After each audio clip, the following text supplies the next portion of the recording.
जिस तरह से जनवरी में पहले दिसंबर में चुनाव होना था, चुनाव लेके गए जनवरी तक, अब ऐसा साफ जाहिर हो रहा है कि चुनाव ही नहीं कराना चाह रहे हैं। चुनाव कब होगा?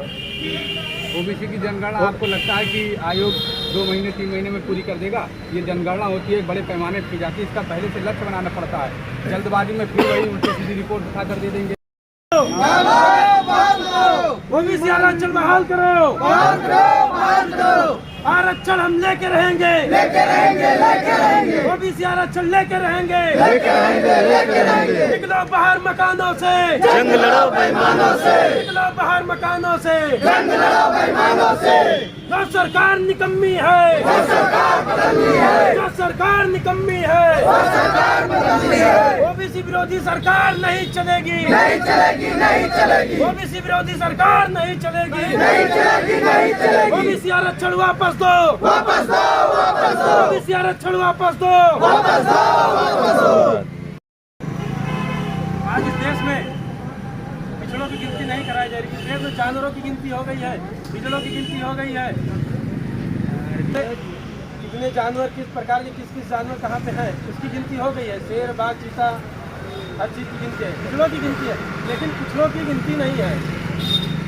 इसका मुख्य कारण यही है कि हमारा ओबीसी समाज जो सो रहा है, इसीलिए उसका हक अधिकार छीना जा रहा है। अगर ऐसे सोते रहे तो आने वाले समय में समझ लीजिएगा नस्लें पैदा होंगी, गूंगी पैदा होंगी और गुलाम पैदा होंगी। आज सरकार ने मनसा साफ कर दिया, नगर निकाय चुनाव में यूपी में ओबीसी का आरक्षण खत्म कर दिया गया। ओबीसी का जो आरक्षण मिला था, हम लोग गए थे, ओबीसी के लोग गए थे आरक्षण और पूर्ण रूप से लागू कराने के लिए, लेकिन हुआ क्या कि उसको पूर्ण रूप से समाप्त ही कर दिया गया। और फिर भी हम लोग को आज जैसे कि बताया गया तो ओबीसी के लोगों को कि आपके हक अधिकार की लड़ाई लड़ने के लिए आपको तिगुनिया पार में आना है। 2 दिन से मैसेज भी भेजा जा रहा है, लोगों को सूचना भी दिया जा रहा है, अपना फोन करके भी बताएगा, लेकिन जनसंख्या नहीं देखने को मिली। यहाँ पे ऐसा लग रहा है कि जैसे ओबीसी से ज़्यादा एससी समाज के ही लोग हैं। बाकी एससी समाज को चाहिए क्या उसे संविधान से अधिकार नहीं मिलता है? के खिलाफ आज आवाज क्यों नहीं उठा रहा? जैसे कि सरकार ने आज सरकारी कोई भी योजनाएं हो, पहले रिजर्वेशन होता था, ओबीसी का आरक्षण था 27%, उसको पूर्ण रूप से खत्म कर दिया है सरकारी चीज़ों में। नौकरियों में भी देख लीजिए क्या मिल रहा है, कुछ नहीं मिल रहा है। जो रिजर्वेशन था वो खत्म हो गया, धीरे धीरे आज चुनाव में भी खत्म कर दिया।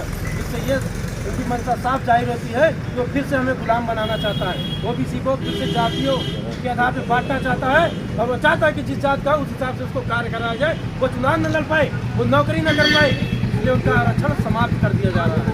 कहते हैं हिंदू राष्ट्र बनाने की बात करते हैं, लेकिन एक पहले हिंदू राष्ट्र बनाने से पहले एक हिंदू गांव बना के देखिए, आपको उसकी औकात पता चल जाएगी आपको, जो आपको हिंदू किस प्रकार का बनाना चाहता है।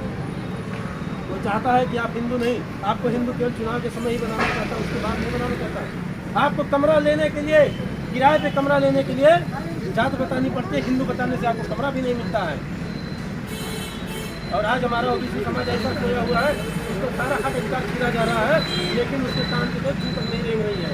इसका कारण यही है, अंधविश्वास, अंधभक्ति में हो गया है कि उसको संविधान से जो मिला आरक्षण है, जो रिजर्वेशन मिला था नौकरियों में चुनाव लड़ने के लिए, उसको भूल गया।